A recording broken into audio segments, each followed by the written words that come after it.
Welcome to Draw with Bee. Today we are drawing a fantastic Easter girl. I'm excited. Grab your drawing pencils, your erasers, your Sharpie markers to go over the outline of this amazing Easter girl.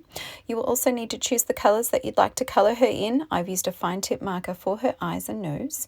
I've also used a pink for her t-shirt and some glitter pens to add some extra detail. Please pause the video if you need some more time. Have fun and happy Easter.